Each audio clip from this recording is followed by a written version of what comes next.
Steve.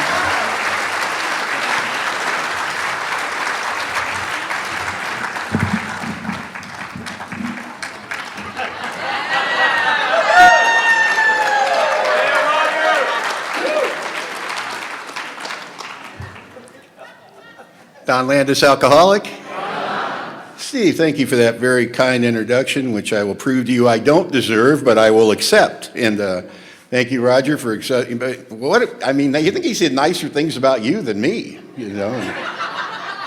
We're going to put that to rest. Roger tried to kill me this morning, just so you know who you're dealing with over there. Look at him; he looks kind, he's smiling, and he's helpful. He's a murderer, is what he is. And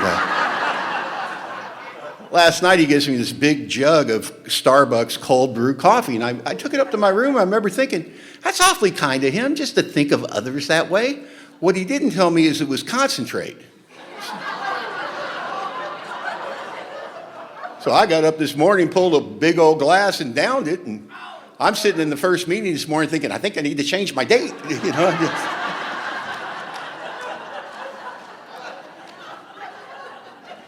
I'm a little wonky right now, as a matter of fact. And want to thank the committee for all their hard work. I want to thank Yolanda for the kind invitation to come, Eric for chairing this conference, doing such a good job. You know, I've been doing committee work for, oh my goodness, you know, I'm 34 years sober. I got sobriety date is September 16th, 1991. I've been doing committee work the whole time, and I'm sure committee work here in Texas is the same as the places I've done it, like California and Washington. You know, everybody gets along. Never an argument. You leave the committee meeting feeling more spiritual than you walked in. And you know, one of the side effects of good committee work is people get excited. They get invested in their ideas, you know, but the main thing is we set our differences aside and we pull together, and then you get to have a wonderful weekend like this. And we're the recipients. We get to come in and bask in the glow, the afterglow of the effects of all the hard work of the committee. So thank you for the committee for all your hard work.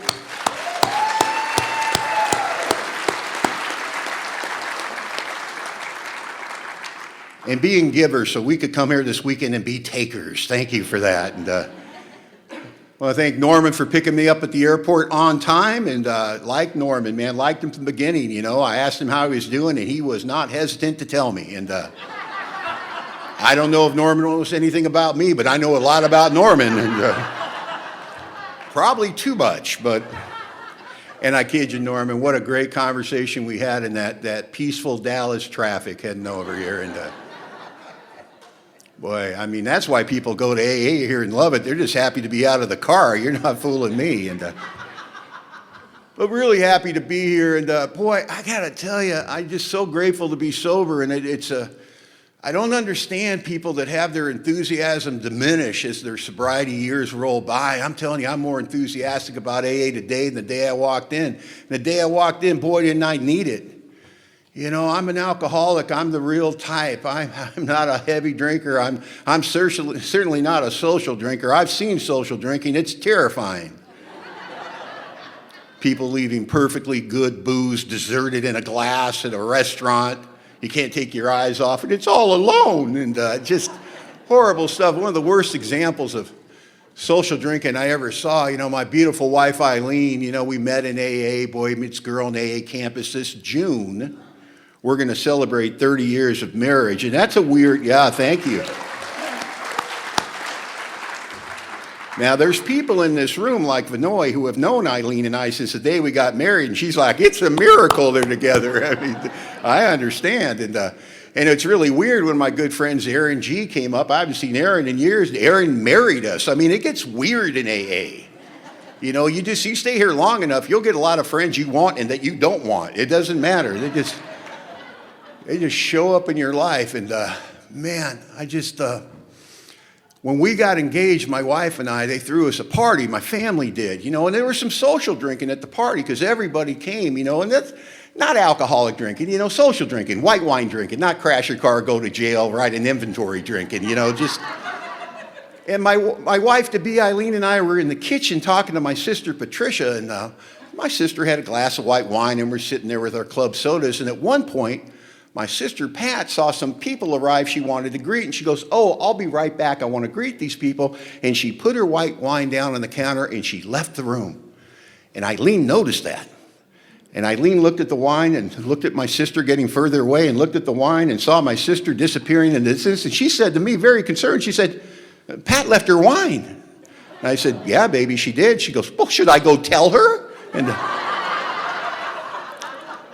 I said, "Baby, at this particular moment, she's not suffering from separation anxiety. She's not one of us." But we have that bizarre relationship with alcohol. You know, and I got to tell you, I got drunk for the first time when I was 17 years old, you know, and I didn't see what was coming for me. I got drunk at 17 years old, and alcohol gave me wings to fly. Little was I to suspect that one day it would take away the sky. The cruelest trick King Alcohol ever paid on a guy like me is it gave me everything I thought I ever wanted, only to take it away and hang it up like a carrot I could never, just outside of my grasp, but I can't forget the memory of what it did for me. God, we came to alcohol, you know, come to Alcoholics Anonymous. To this day, I go to a lot of meetings, right? And we hear people recite their drunkalogue. You know, over and over as the years go by, recite their drunkalogue. You know, what alcohol did to us, as though it's some type of defense against the first drink.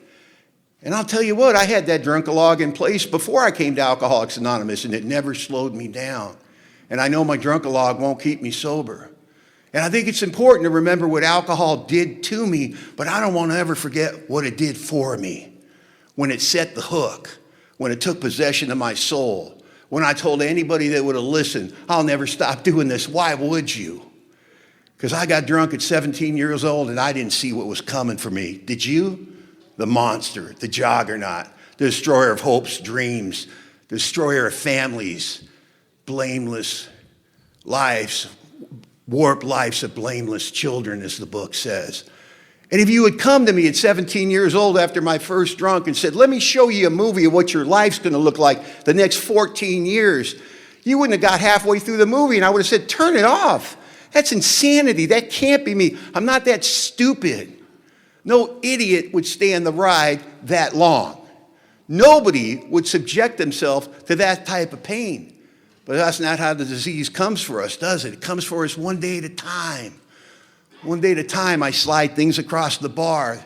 There's my dignity. There's my career. There's my family. There's my hope. There's my dreams. There's my self-respect for the promise of another drink. And I think it's a bargain when I do it. I think it's my idea. Because my alcoholism in my mind creates amnesia on a daily basis where I can't bring to my consciousness with sufficient force the memory of the suffering of a week or a month ago. I can't remember last night what it did to me. Because by 5 o'clock, I'm coming up with a narrative or a story where it's going to be different this time. But that doesn't happen when you start drinking, man. It's when it's doing it for you. And I went through the 3 well-known stages of alcoholic drinking, right? Drinking no trouble, drinking with trouble, drinking all trouble, right? And I love drinking no trouble, don't you? Oh, it's so much fun. And in the beginning, to the untrained eye, to someone that doesn't understand alcoholism, doesn't understand the magic that's going on inside of me. Because you just see a guy getting drunk. You don't understand. I put alcohol in my system. It has the ability to instantaneously change my view of reality. How do I know that? Because long before I drank, there's always been something wrong with me. You know what I mean? Half a bubble off a plum. You know, I grew up in a family. I had 2 beautiful sisters and me, and my mom raised us. Her dad deserted the family. And people would come over, they'd meet the family. And they'd meet my sisters, and they'd go, "Those are lovely young girls." Then they'd meet me, and they'd go, "There's something wrong with the boy, isn't there?" And I don't know how to explain it. I always feel like I'm a day late and $1 short. I'm anxious for no good reason. I lay in bed at night trying to figure out why I said that thing I said. I always feel like I don't fit in. I feel awkward and tongue-tied. And I'm saddled with this knowledge, man, I think I'm smarter than I'm acting. I think I'm tougher than I'm acting. I think I'm more cool than I'm acting. But there's something between me.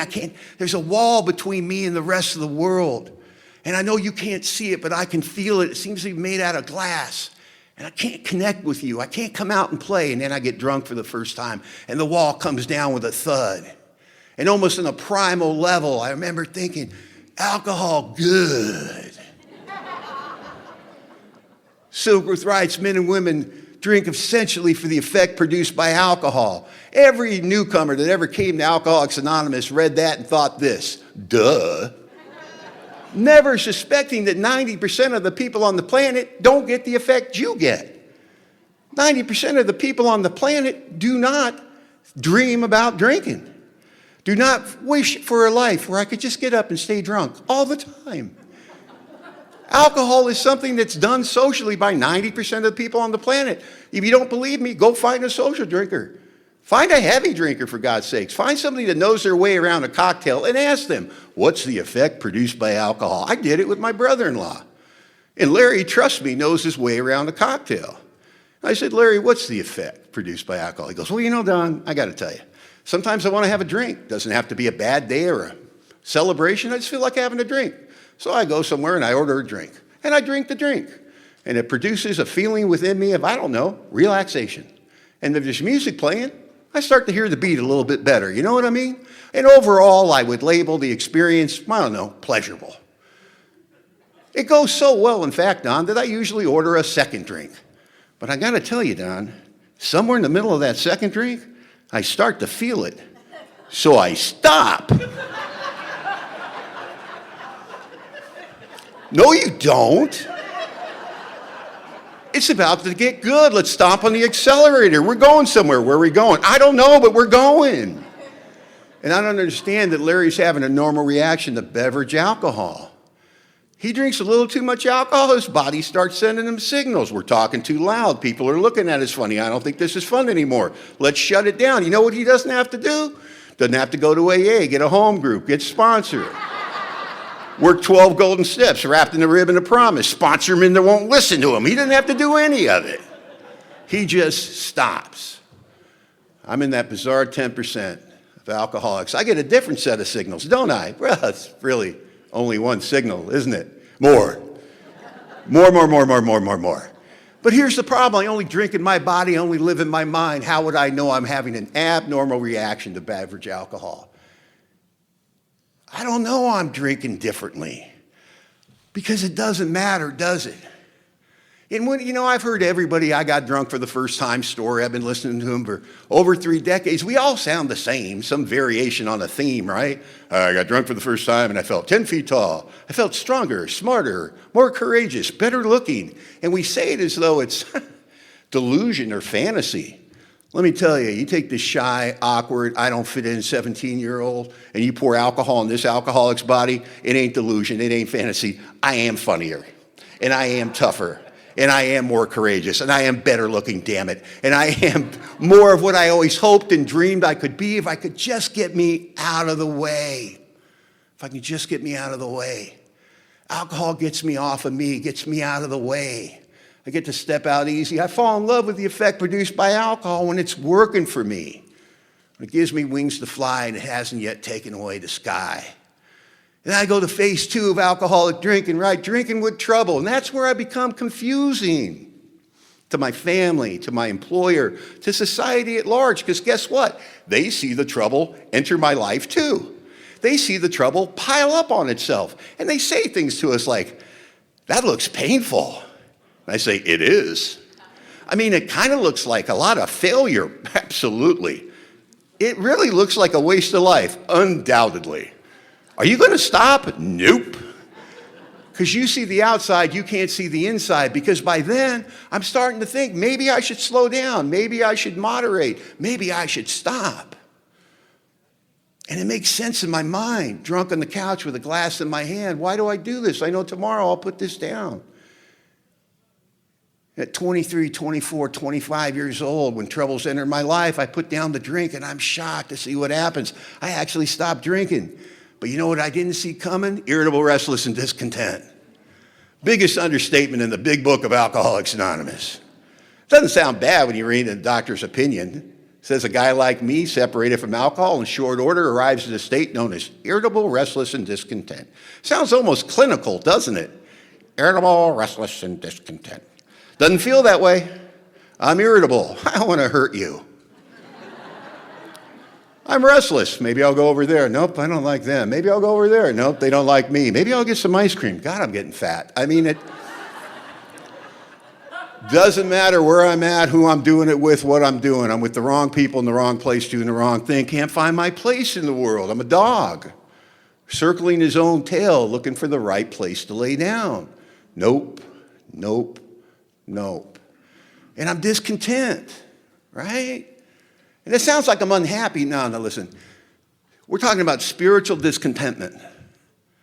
We're not talking about happy, unhappy. I can live with happy, unhappy. That's my wife's mood. That's the money in my pocket. You know, that's the economy. That's the price of gas, right? I can live with happy, unhappy. But spiritual discontentment, oh man, you know, that's a lot heavier. The problem with spiritual discontentment is I will try to take things, where's it hurt? 3 inches behind my belly button, right? What the old timers call the inside job. I just feel like there's something wrong all the time. I can't find my place in the world. I'm discontent with everything. It doesn't matter if it's good or bad or indifferent. I just can't feel anything. So I try to fix it with things on the outside, and I'm surprised. It doesn't matter how many women I sleep with, how much money I make, how many people tell me you're doing so well now you're not drinking. It's not calling the disturbance, and it's getting worse as time goes by. You see, the problem with spiritual discontentment is it's located on the inside, so nothing from the outside can quell that disturbance, can stop that storm from raging. And it just gets worse and worse, and the pressure builds and builds. Until what? Silkworth says, I reach for a drink. I go into the well-known stages of a spree, and I emerge remorseful with what? A firm resolve not to do it again. I'm not going to do it again. I didn't mean to do it this time. I'm so sorry. Give me another chance. But I'm going to do it again. I'm the do it again guy, and I don't know it. Alcoholism creates delusion in the sufferer, and I suffer from the delusion that I'm part of the decision-making process.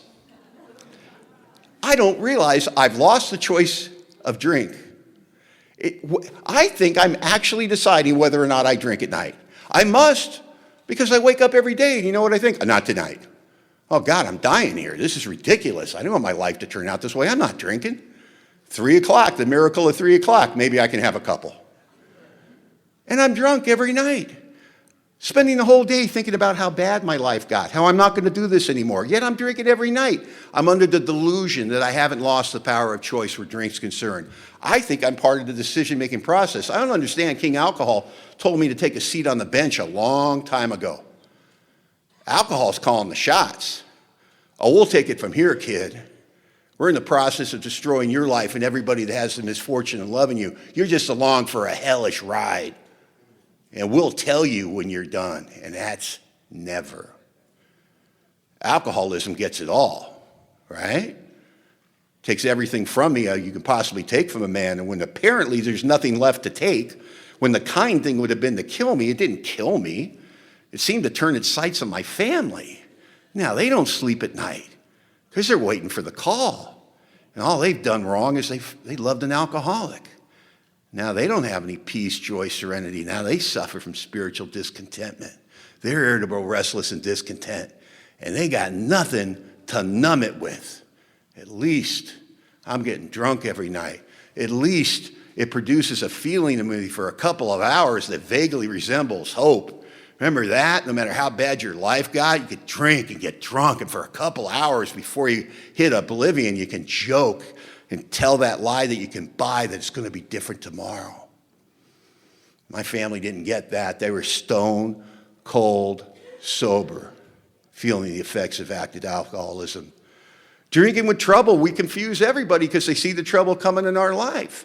And they think that it would apply some kind of brakes. But Silkworth says the problem is by a repetitious failure of my own human resources. Right? I'll arrive at a place where my alcoholic life seems the only normal one. What does that look like in my case? See, trouble's not a problem for an alcoholic of my type. Not for the real alcoholic, because my alcoholism keeps pace with the consequences that enter my life by giving me the two best friends a drinking drunk ever had, right? Justification and rationalization. And what that sounds like is I got to be able to go to jail, and upon my release, to meet the people that love me the most and want the best things in the world for me, my family. I got to be able to look them in the eye with a smile on my face and laughingly go, well, Everybody goes to jail once in a while. No, they don't. No, they don't. I stopped asking. Not in this room, but there's people I've met in the real world that actually haven't been to jail. I stopped asking. It's embarrassing, You meet somebody on the job site and you're like, so what kind of music do you like? What bands do you like? What do you do for fun? You ever been to jail? It'll freak people out. No, I've never been to jail. Why would you ask me that? Have you been to jail? Oh, me? No. My alcoholic life seems the only normal one. You don't believe me? We'll play this game. It's an easy game. Show of hands. How many people in this room have ever been handcuffed? Just raise your hand.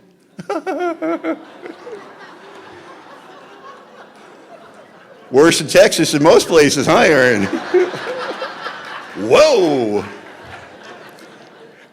And I want to point something out. When you ask a question like that in a room like this, I guarantee you somebody thought this. Well, that's a stupid question. Of course I've been handcuffed, right? The other thing I want to point out is this. You don't get that reaction at the Rotary Club. You just don't,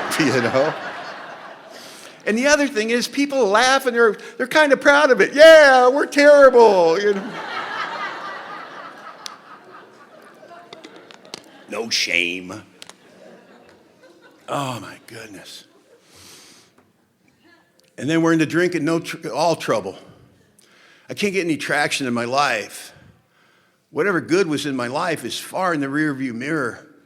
We talk about alcoholism, a progressively fatal illness. And if you would ask me what progression was the day I walked in, I would have said, I don't know, you drink more often, you drink harder stuff, right? You drink longer. And I don't think that's progression for people like me. The progression in my life was nothing less than this. When I started drinking, I had a full life. I played high-level athletics. I dated up a storm. I was going up the ladder in business. You'd find me at the beach surfing or at the courts playing basketball. It was an additive to an already full life. The way I looked at it is you take anything, a night with a beautiful woman, going to a concert, trip to the beach, you pour some whiskey on that, it just gets better, doesn't it? And alcoholism takes root. And it feels organic, or like it's my decision. I start to slowly lose interest in the things that used to mean so much to me. And I'm left in a state where all I want to do is be left alone and drink. You want to go to the beach? No, not really. Maybe next weekend. You want to play ball? Nah, I'm going to hang out. I'm turning down opportunities in business. I'm turning down opportunities socially. I'm turning down opportunities with friends. And the truth is, I just want to drink. When did my life become so empty? When did it become that my whole world revolved around the next drink? I don't remember the day it happened, but I know that's how I ended up. And you would think that kind of a bottom, somebody would come to AA or get some help and go, I don't want to go on this way. But my disease fights for survival. It creates great false pride in me. You can't let them know. You can't let them know. Don't ask for help. You might have to do something about that. They might actually expect you to stop drinking. And we all know that's way too valuable. It's the only thing that makes the big hurt go away, because by now my life is horrible. And it's embarrassing. And it's shameful. And it's the only thing I can do at night to make the pain go away for a few short hours. So now alcohol has become valuable on a level I never expected it to become valuable. Now it produces oblivion. Now I can turn my head off and I can blot out from my consciousness the unacceptable nature of my life for just a couple hours. And I surrendered. And it's not the surrender that we ask our new friends to make when they come to Alcoholics Anonymous. It's the surrender that Bill Wilson made when he'd been to Towns Hospital 3 times. And in his 3rd trip to Towns Hospital, he was introduced, he really understood the medical estimate of alcoholism. And Bill thought, surely this must be the answer, self-knowledge. He now understood himself on a level he never understood himself before, and he knew he'd never drink again. Yet a short time later, he found himself drunk, confused and baffled. He was so sure he had the answer. And he's standing in front of the medicine cabinet, shocked at his own reflection, cursing himself a coward because he knew there was poison in there and he wanted to take it, but he was too afraid. And he thought this, The will to do battle was no longer there. He quit fighting it. And he thought to himself it'd be a short time before he was taken over by the insane asylum or the undertaker. And he thought about his wife, how they had good times once, but that was all over in the rearview mirror, and what he would do again for a chance to do it over. But he surrendered to the idea that he was going to die from the drink one way or another. And I remember the day I quit fighting. And when you quit fighting, what you'll do is you'll try to make the damage as limited as possible. I quit driving. Gave away a perfectly good car because I know I'm going to kill somebody on the roads. I don't want to take anybody with me. I cut my family out of my life because I can't see the pain in their face anymore. I start taking jobs that are beneath me so they don't really care if you miss a day or two here and there. And if they fire you, it's easy to get another one like that. And even with all these boundaries I put in place, these barriers between me and my alcoholism continues to spiral, and I continue to go down the drain because alcoholism gets it all. And I swear I thought it was going to go down that way. And I found myself with no place to go, and I played the victim card, and I called my sister in Simi Valley, California. I'd lost a great job, another one. And I said, Pat, they threw me away after all I did for them. I said, can I come to your house and get on my feet? And she said, Donald, you can come to my house, but if you drink, you're out of my house. And I told my beautiful sister, Patricia, I won't drink, I promise. And when I said it, I meant it. But I didn't know there's no room for the truth where the game alcoholism is played out. And I was in that house for 6 months before I came to AA, and I drank most days in that house. And if you don't know how you do that when they're watching you, maybe you're not a sneaky rat like I am. I got no problem drinking around your schedule. What time do you go to work? 7 a.m., bars open. And this is the end of my drinking. This isn't kid yourself, you're better looking drinking. This is oblivion drinking. This is get the whiskey on board hard enough and fast enough to shut off the head. So you can go to a blackout in a room you're mooching off of your family to come to face the hideous four horsemen. Terror, frustration, bewilderment, despair. Sit on the end of the bed, wait for me to come to. Talk to me in my voice in my head. Asking questions, making statements. Who are you going to hurt today, Don? Who are you going to rip off today? Boy, you've taken every good thing that's ever come your way and you've torn it to shreds, and now you're tearing your family apart. How's it going to end for a guy like you, Don? And I don't know what you do with a head like that on a hangover morning, but I just took another pull off the jug because I know it's going to end that way. I get an unemployment check a couple of days before I get sober, and I roll up on my brother-in-law, and I said, Larry, I got my check. I want to go cash it. Can I borrow your car? And he asked me a funny question. He said, Don, will you be coming back this time? Fair question. I'd borrowed his car a few times that summer and gone out on little alcoholic excursions. We all know what those are. And the 12 and 12 says my outstanding characteristic is defiance. So when Larry said that, I said this, how dare you? My God, Larry, the last time this happened, I apologized. I opened my heart to you, Larry. I don't really need this crap. And Larry, untreated Al-Anon that he was, felt terrible. He took his car keys out, and I snatched the car keys from this man I'm mooching a room off to leave his house to get in his car. And I remember thinking, there better be gas in it. Went down to the liquor store to cash my unemployment check, because that's where drunks like me cash their unemployment checks. I'm standing in line, and I have what the big book describes as the thought that precedes the first drink. And in my mind, it's always the same. What's in a half pint of whiskey? Nobody ever went to jail between a half pint of whiskey, right? And I buy the half pint and I drink it. It goes great. I get another half pint and I drink it. And I go, I can go visit those friends in the valley. I'll be back in 45 minutes. They won't even miss me. And I am gone. 3 days later, I'm driving up the hill to face that family I'd done over one more time. Once again, I've taken their hope, faith, and trust, torn it to shreds. And you need to understand, driving up the hill that day, I loved them no less than I love them at this very moment. I love my family tremendously. But I can't serve two masters. I can only serve one. That's King Alcohol. You get between me and a drink, it's nothing personal. It's almost business-like, right? I'm getting to the drink. I walk into a house that's been devastated by the disease of alcoholism. And they want me gone. My sister is so upset. She can't even look at me. Years later, I asked her, I said, when you were trying to throw me out, you never took your eyes off of your shoes. Why was that? And she didn't hesitate. She goes, oh, that's easy. I didn't want you to lie to my face one more time. See, that's what I bring to the family when I'm in my cups.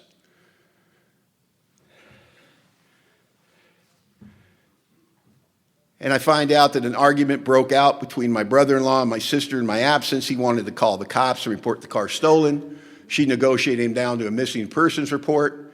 And now they've called the police and they're on their way to do the follow-up investigation. Now, I don't know if you've ever been up for 3 days drinking and doing outside issues, but the police usually aren't who you want to talk to.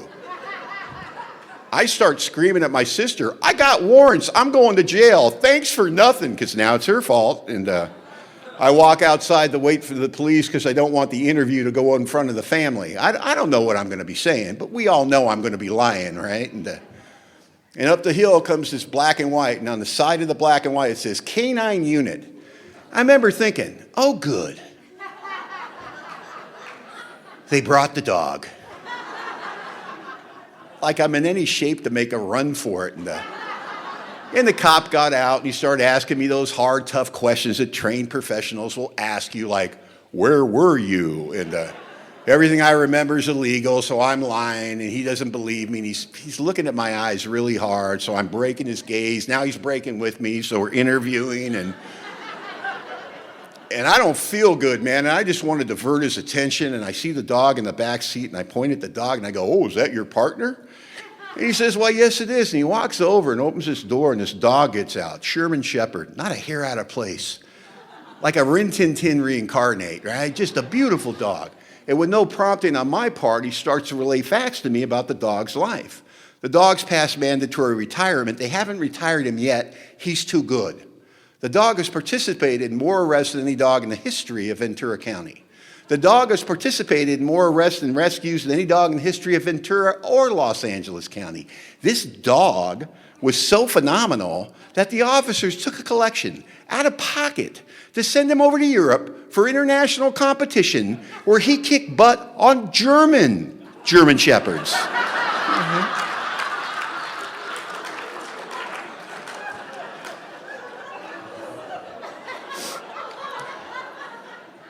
And I said to the cop, I said, that's a phenomenal dog you had there, sir. And this thought flew in the back of my mind and stuck like a dart. The kind of thought, the minute you think it, you don't want it to be true, but you know it's the truth. And what the truth was is this dog had done significantly more with his life than I had done with mine.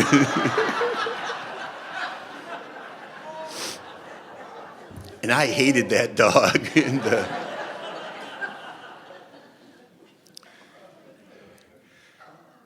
I finished the interview with the police. I walk into a house that's been devastated by the disease of alcoholism, and my sister's so upset with me, and she doesn't understand what's happened to her baby brother any more than her baby brother understands it. I can't warn you.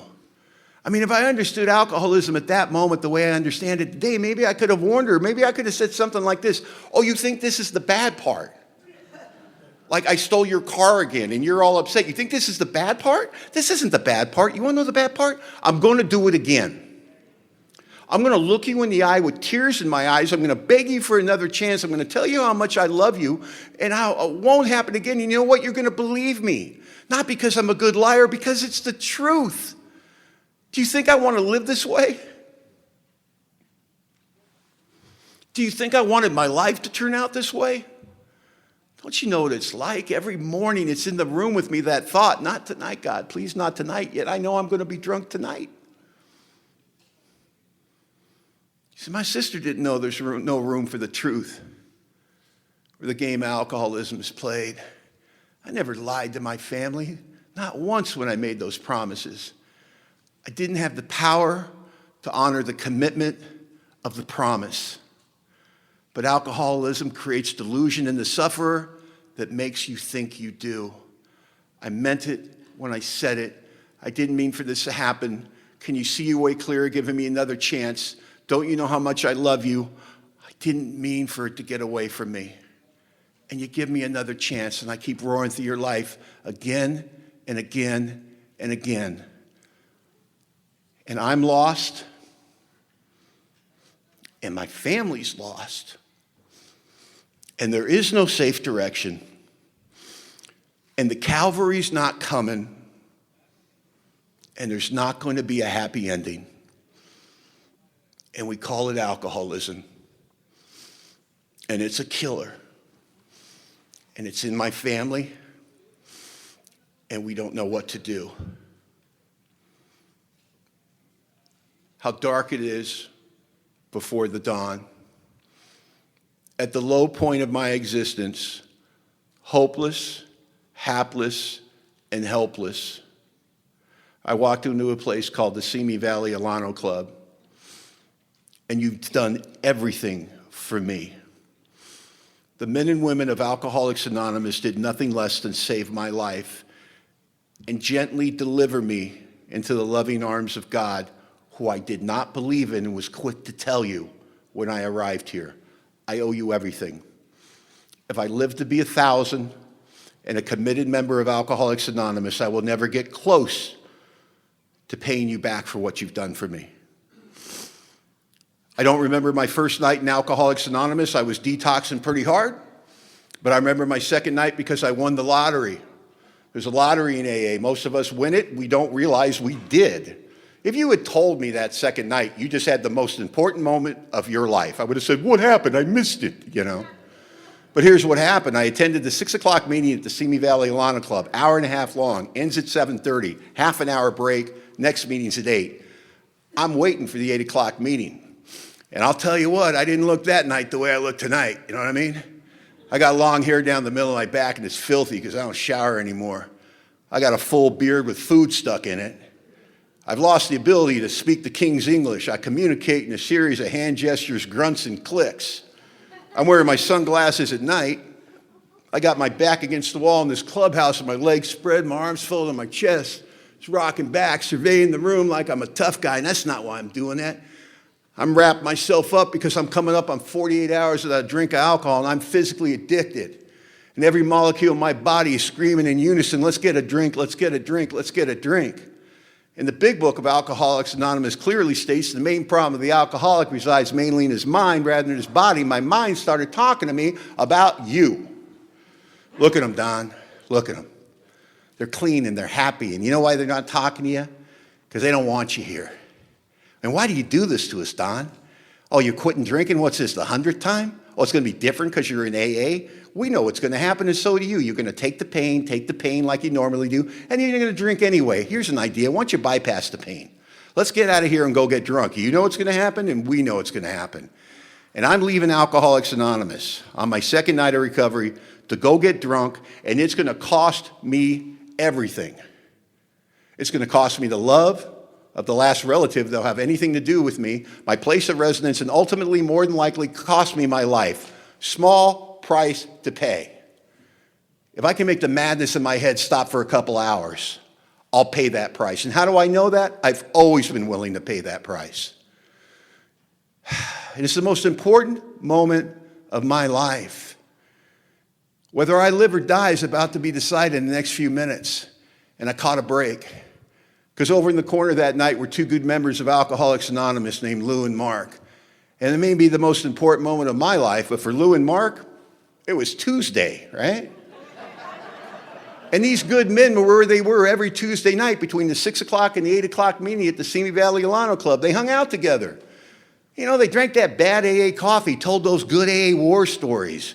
And more importantly, they had their eyes trained on the room, and they had their eyes trained on the door, and they were looking for men to 12-step.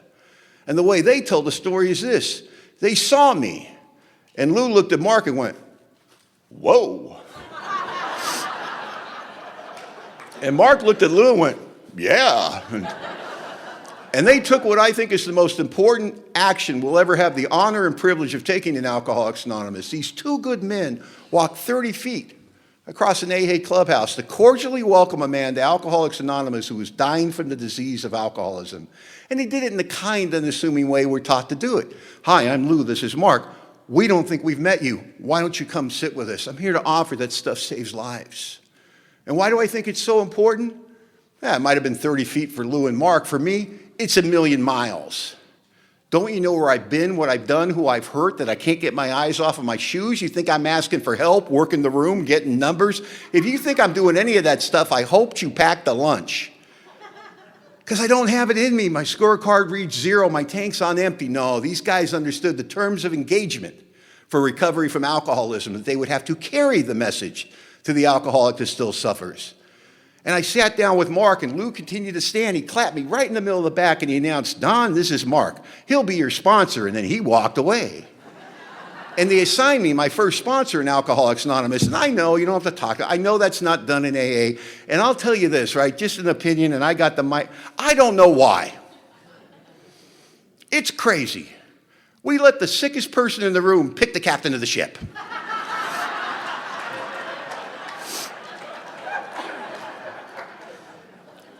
And what do we tell our new friends? Oh, get a sponsor. Find somebody that has what you want. Oh, I don't know. What do I want with 2 days of sobriety? Maybe a pharmaceutical rep with a spare car. You know what I mean? It's a beginning. Because I'd have never picked the weenie boy they assigned to me, right? Because he's everything I'm not.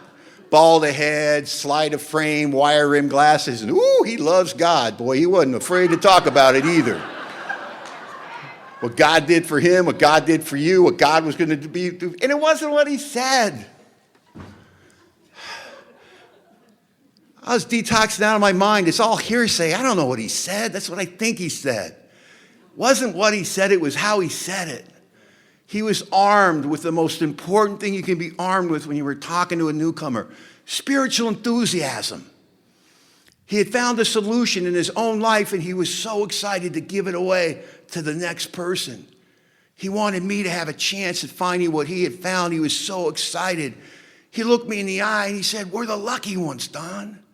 They're out there in the streets tonight and they're dying, but somehow we made it to Alcoholics Anonymous and we're safe. Now we just got to stay." He said, "It's going to be great." At the low point of my existence, with no evidence to show that anything would ever be different, I'm a loser at the game of life. The way that he said it made me believe him just enough to come back the next night. And that night, he got me a meeting directory, a big book, and a 12 and 12. He got the meeting directory and started circling the meetings I'd be going to in Alcoholics Anonymous. And I knew that because he said, "Oh, these are the meetings you'll be going to in Alcoholics Anonymous." And I remember thinking, man, that's a lot of circling. And he's talking to me about him. He's telling me his story. And he's asking me questions about me. And at one point he goes, "Are you working?" And I said, "No, I'm currently unemployed." "Oh, more circling, more circling." And he said something really funny too, man. You know, when I told him I was unemployed, you know what he said? He went, "Oh, that's great." Strange reaction to somebody's financial insecurity. But I know today what he was thinking. No big job to save. Nothing between him and sobriety. Maybe he's done. He was excited. And then he insulted me, because if you're going to work with new people, get off on the right foot. Insult them immediately. You can't help insulting new people. We're so damn sensitive when we get here, aren't we? "How you doing, kid?" That's kind of a personal question, don't you think? And so he said, "Do you think you can go home tonight and not drink?" It's just rude, isn't it? Coming up on 48 hours, for God's sakes. And so I snapped at him. I said, "Listen, any idiot can go a day without drinking." He lit up like Christmas. He goes, "Oh, you're going to be perfect for our program." And should be one of our slogans if you think about it, right? First things first, easy does it. Any idiot can go a day without drinking, because it ain't always about spiritual development and helping others. Sometimes you just sit on your hands and cheer for midnight. You want that day to be over, right? Live to fight another day. Come on, midnight. You know what I'm saying? And he got me busy in Alcoholics Anonymous immediately without my permission. All three sides of the triangle. And he used the ancient spiritual principle of the invitation. See, we don't dominate in AA. We don't order people around. We use words like direction or suggest. What we're doing is we're inviting. It's spiritual in nature. And the wonderful thing about spiritual invitation is it leaves the sufferer with some degree of dignity and self-esteem of the right kind. Because at the low point of my existence, from the beginning, my sponsor would roll up on me and say, "Hey, tomorrow night, I got to set the meeting up. I could really use your help." I go, "Man, nobody wants anything to do with me, and this guy needs my help." I go, "Sure, man, anything for you." And I'd show up early, and we'd set up some little podunk meeting. And at the end of it, he'd shake my hand, look me in the eye, go, "Thanks, man, I couldn't have done it without you." And let me be clear. Before AA, I'd been some places. I'd done some things. I'd accomplished some things in my life. I don't know why that meant more to me than all of it. I think I understand. You know, this alcoholism where we spin further and further into a wider orbit where we end up away from life, cut off from people, with our faces and our hands pressed against the glass of life. And, you know, I'm looking at a world and the good people of the world living their lives, a world I used to be a part of. And I knew I'd never be a part of it again. I'd become invisible, right? And I came to AA and you saw me. And I knew you saw me because you made a place for me at the table. You invited me to your business meetings, out to coffee. You go out to coffee with a bunch of people, right? And you're there at the coffee shop and people are ordering breakfast at 11 o'clock at night. It's bizarre in AA. And the waitress says to me, "What do you have, kid?" And you're so hungry, your stomach's grumbling. You got 32 cents in your pocket and your arm was, false pride. Go, "Nothing for me, I'm not hungry." She comes back 10 minutes later, she's bringing food out and you find a plate, cheap eggs and sausage sitting in front of you. And you go, "I didn't order this." And she winks at you and says, "Well, kid, somebody did, so I guess you're eating it." And she walks away and that ice around your heart melts just a little bit that night. You start to fall in love with Alcoholics Anonymous because you're surrounded by people that are spending in great amount the currency that we spend in, which is kindness and nothing less. And you spent your kindness on me like you were so rich in your kindness and you just gave it away. You were so kind to me, why wouldn't I want to be back? And my sponsor and his sponsor were the 12-step champions of the clubhouse, man. And I started doing 12-step work from the beginning. And they would take me along. They go, "You don't know anything, so you can't say anything, but we want you to watch." And we go in the neighborhoods I'd just been ripping and running in, right? And these men were fearless. They'd walk the streets with their big books in their hand like they were vampire fighters carrying crucifixes, And I go, "Do you know where we're at?" And they go, "We're doing God's work." I go, "No, we're going to die. That's where we're at." And they'd find that address, man, and you could tell the house from a half a block away. They all look the same, right? The lawn's not mowed. There's a broken down vehicle or two in the front. Screen doors hanging off the hinges. Usually not a porch light on. They'd strut up to the front door and they'd knock on that front door, their chests out. And a woman would open the door and she's in a tattered house dress and there's one or two kids clinging to her legs. They got wide eyes, that look of terror I'm so familiar with. And she says the words that they always say. "He's back there." Because we're always back there. And I watch these men walk back there and I tag along. I watch them sit down with a guy in his cups, a suffering alcoholic, a guy I recognized I was just like 30 days earlier, 40 days earlier.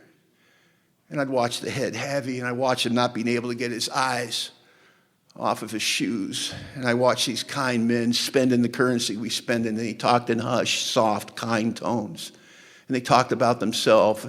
They talked about what had come to pass in their life. And they talked about how it was available to anyone. And they touched him gently on his leg and they patted him and they made promises I knew they could keep by that time. They said, "It's going to be okay if you come with us because we know the way out." And I watched men, broken men, show up in my home group. I watched them try Alcoholics Anonymous. I watched them walk again.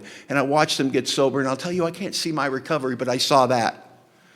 I saw that in color. And it blew my hair back, and I wanted to be with you all my life. All my life, I've never understood the world.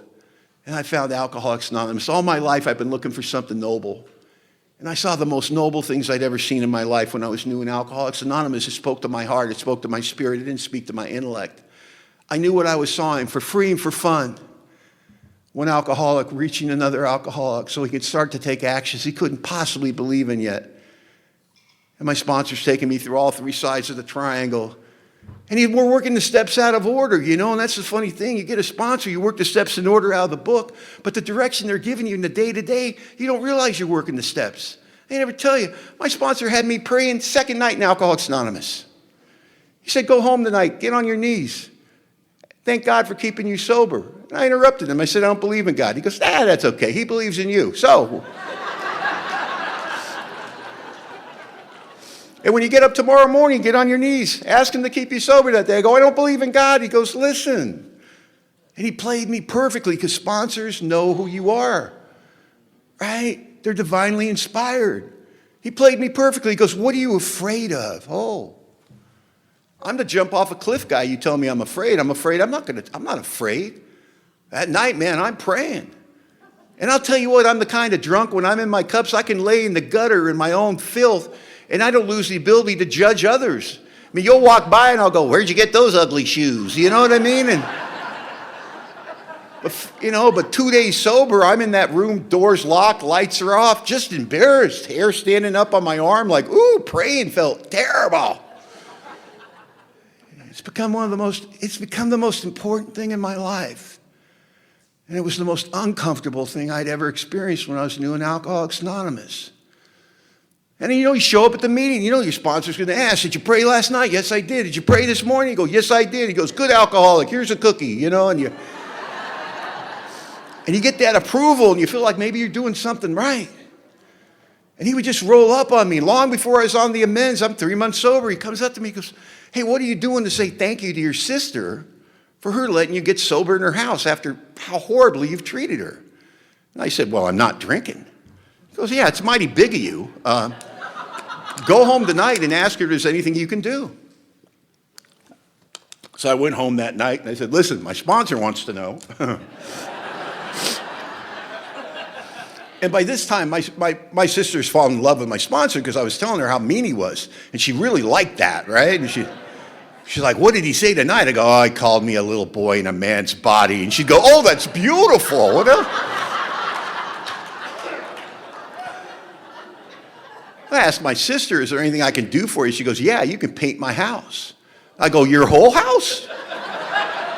And she goes, yeah. And I go, I got to talk to my sponsor because now I'm an expert on sponsorship. And I asked my sponsor, and he goes, is she buying the paint? I go, I assume. He goes, you got off easy. He said it really dismissively. Oh, you got off easy. And then he walked away. He's a last word freak, And I saw his bald head going off in the distance, and I yelled his bald head. I go, hey, man, I thought this program was suggested. That was a mistake. Because I didn't know he could move like that, right? He's back in my personal space. And he tells me, Don, you're so sick that if I tell you to do something, I want you to assume it's a direction. And we'll let you know when you've passed into the suggestion phase of the program. I'm 34 years sober, man. I haven't passed in the suggestion phase of the program yet. I keep waiting. I'm sure it's soon. I painted my sister's house, man. I'll never know what it did for her, but I know what it did for me.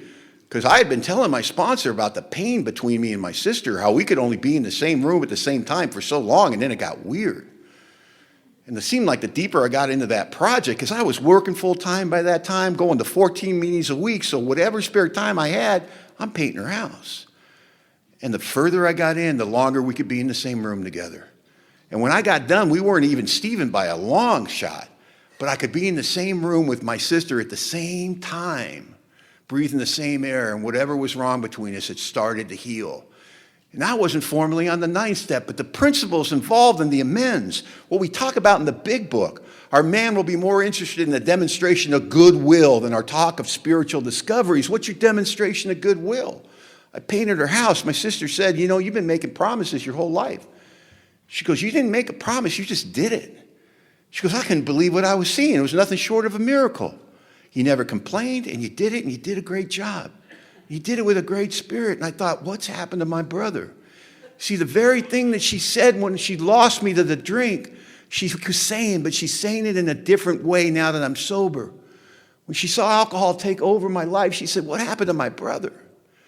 And in sobriety, she said, what happened to my brother? And there's tears involved in both those equations, but they're different types of tears. And Alcoholics Anonymous gives us tears of joy rather than tears of regret. And I continue to walk, and my life grows up around me, and I get into sales, and I start making more money because I needed to make more money because I owed a ridiculous amount of money. I owed the IRS 80 grand, the state of California 30 grand. This is $1991. It's like $267,000 in today's dollar, which is no big deal if you got $500,000 in the bank, right? Man up. Write the check. But when you're making minimum wage for $7.50 an hour with taxes taken out, and you write that first check for $100 a month to the IRS, and you think, oh, good, $79,900 to go. You're not hopeful, man. And I'm working construction. I'd never worked construction before, and I sucked at that job. I had a nickname on the job site, the Bleeder. I mean, it was just, early sobriety was heinous, you know. But man, whatever you're ashamed of, don't be ashamed of it. Nobody gets here in a winning streak. Bring it to us. We'll put it into service, right? We'll turn it into gold, not for you, but for somebody else. Man, my sponsor found out I owed the IRS 80 grand. He didn't say, oh, there, little alcoholic. You're home. It'll be okay. You know what he said? He goes, whoo, that's a lot. He goes, you may be broke forever, but you'll be sober. But he took that nugget of information and he put it into service in Alcoholics Anonymous for the next few years until I got a handle on that. Any newcomer that had the audacity about whining to my sponsor about his little $1,000 IRS debt. This would be my sponsor. Hold that thought, Jimmy. Hey, Don, you got a minute? I'd walk over innocently and he'd go, Don, tell Jimmy how much you owe the IRS. And I'd look at Jimmy and I go, I owe the IRS $80,000. And Jimmy would go, Jesus, and my sponsor would laugh and Jimmy would feel better. And I'd walk away going, I just want to be of service, you know.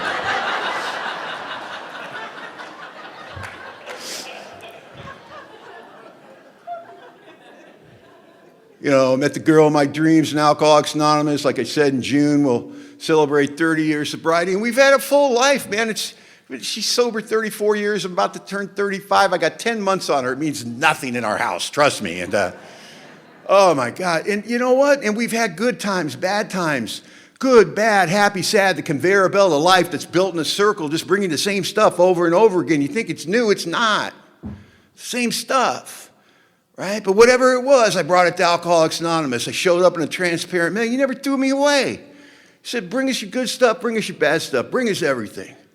I keep showing up and bringing you my stuff, right? You bring your stuff, I bring mine. We get through it together, right?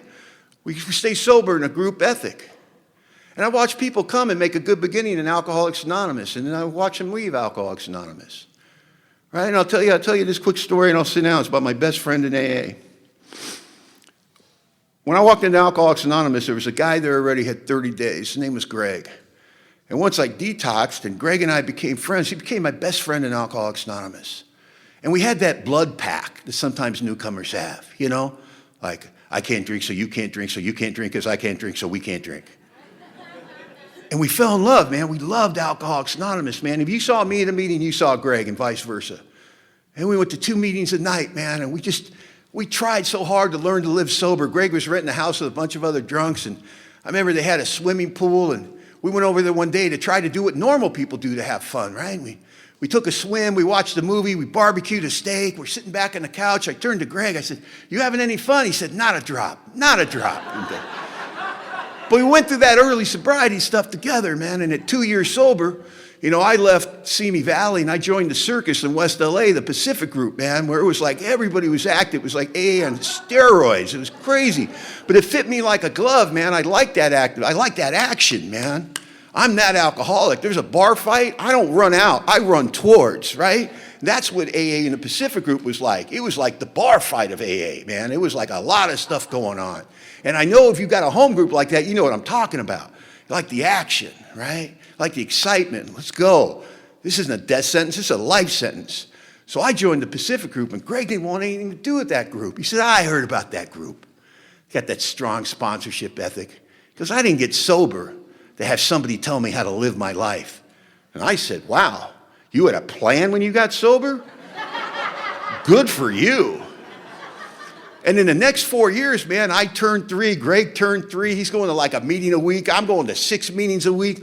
I'm in sales, man. I'm out there slaying dragons all day, going to AA at night, sponsoring men, doing service work, begging my sponsor for time off. And I say, I'm in competition with men that don't have to go to AA. They get off of work, they go home, they get to relax, have a nice meal, get a good night's sleep. I'm out till midnight chasing newcomers, and then I got to get up and work all day. He goes, well, you shouldn't have drank all that whiskey. And I'm like, that's right. That's right.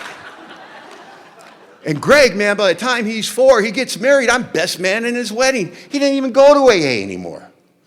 I go, Greg, what are you doing, man? What's an alcoholic? Always an alcoholic. He goes, Don, I can't take the hypocrisy. He's built a case against AA. The old timers don't walk like they talk. Me and my higher power will be fine. I go, who are you going to work with? He goes, God will decide that. And his life's blowing up in a good way. Promotions at work, money stacked on top of money. Eileen and I get married. We're living in a one-bedroom apartment on the west side with 4 cats on top of each other, sponsoring people that won't listen to us, right? Sobriety, what a gift, man. And I got to tell you, 5 years sober, 6 years sober. Greg builds a custom house in the Antelope Valley, new cars in the driveway, and I'm jealous. And I'm envious of my best friend in AA who don't go to AA anymore. And you know what? I come to the conclusion, I'm the chump. I'm the AA chump. I drank the AA Kool-Aid. Greg's got the right idea. Get what you need and get on with your life. What, are you going to sit in meetings the rest of your life, Donnie? That's what he say to me. And I got the call. This is my first grant sponsor. He said, hey, man, Greg called us. He's been drinking. We got him here over at the house, and he's asking for you. Can you come by? And I lived about an hour away at this time, and I threw Eileen in the car, and we drove an hour. And I get to my grant sponsor, my old grant sponsor's house, and they got him in the back, because we're always in the back. And I walked back there, and I could tell it was Greg, but he looked smaller than I remember him. He's in this room, and he's got his head down, and he's saying something almost on a chant. He's saying it over and over again. I can't make it out at first. And as I get closer, I understand the words, and what the words are is it time yet? Is it time yet? Is it time yet? Is it time yet? I grabbed my old grant sponsor. I go, what the hell's that about? Is it time yet? He goes, oh, buddy. He goes, we picked him up. The first thing he did was snap a seizure. We can't get him into medical detox till 6 a.m. the next morning. And we're giving him a thimble of vodka every 15 minutes to keep him this side of seizure. Is it time yet? Is it time yet? And I watched my best friend in AA begging for a thimble of vodka to say this side of seizure. And he was one of the smartest and funniest and smartest guys I've ever met around here. And I sat down with my best friend and I said, Greg, tell me the story, what happened? And he told me the story. He said, I came home, there wasn't a cloud in the sky, and Kathy said to me, Greg, we're not the same people that came to AA. And I said, you're right, Kath, we're not. She said, we could probably handle a drink. And I said, absolutely. He said, but Greg promised me if it gets out of control, we'll go back to AA. And he goes, I promise. So they bought a bottle of champagne to celebrate their decision, poured 1 glass each, poured the rest out before they drank, just to be safe. And they drank the glass, and nothing happened. Greg said, nothing happened. He goes, and we laughed at the old timers, phenomenal craving. I don't want to have another drink. Do you want to have another drink? And we thought we were fine. 2 weeks later, I come home, and Kathy's in the garden drinking a beer. I go, Kath, what's with the beer? And she goes, it's hot. And he goes, yeah, it is. You got another one? He goes, within a month, I'm drinking around the clock. Kathy's back on psychotropic medication because she thinks that's her problem. She got drunk on top of it, had a psychotic break, and went after me with a butcher knife and tried to kill me. I found myself locked in the bathroom of my custom home, trying to keep my wife, who I love so much, from killing me. I didn't know what to do, so I called the cops. And when you tell them your wife's trying to kill you with a butcher knife, they don't send a negotiator, they send SWAT. And he goes, they tied Kathy up, hog-tied her in the living room, carried out of our new home, past our new cars, and threw her in the back of a paddy wagon. She's being arraigned for attempted murder. And I said, Greg, why didn't you go back to AA? And he goes, buddy, we did. He goes, well, when you kick 6 years to the curb and you have a bad day at day 17, you just tell yourself, I'll just start over. We got Greg into medical detox the next morning, and at noon that day, he checked himself out. And for the last 28 years, wherever I go, I look for my friend Greg. I don't know if he made it back to Alcoholics Anonymous, but I hope he did. He paid a horrible price for underestimating what we're up against here. And he gave me an incredible gift that he paid an incredible price for. Never again was I going to feel like the chump in Alcoholics Anonymous. Never again was I going to say I have to rather than I get to. And I'll tell you what, the one thing I know as much as I'm standing here at this podium right now is why we're going to be here this weekend. Safe, sane, and sober, enjoying the gifts of sobriety amongst ourselves. They're out there within earshot, and they're dying. They woke up this morning and they thought, I can't go on anymore. And there's no safe direction, and the cavalry ain't coming. And we know something they don't know yet. We know they're coming to Alcoholics Anonymous. And that's why we do what we do. That's why we show up in our home groups. That's why we set the banquet every night, because we don't know when they're coming, but we know they're coming. And the question we have to ask ourselves, the good men and women of Alcoholics Anonymous, when our new friends make it here, where will we be? And more importantly, how will we be? Am I going to be like Mark and Lou at my home group, eyes trained on the room, eyes trained on the door, looking for men to 12-step? Or am I going to be in a circle with my friends, my little clique, talking about fantasy football, the fishing trip, what's going on at the house, what's going on in business, all those things that make up an interesting life but should be left in the parking lot before I cross the threshold of a meeting of Alcoholics Anonymous? Because we can never lose sight of this. We are Alcoholics Anonymous. We are in the saving lives business. We have been given the unique opportunity to help where nobody else can help. And we have a front row seat, if we're willing, to watch the master work in somebody else's life, to experience the resurrection of another human being's life. What could be better than that? Thanks for listening.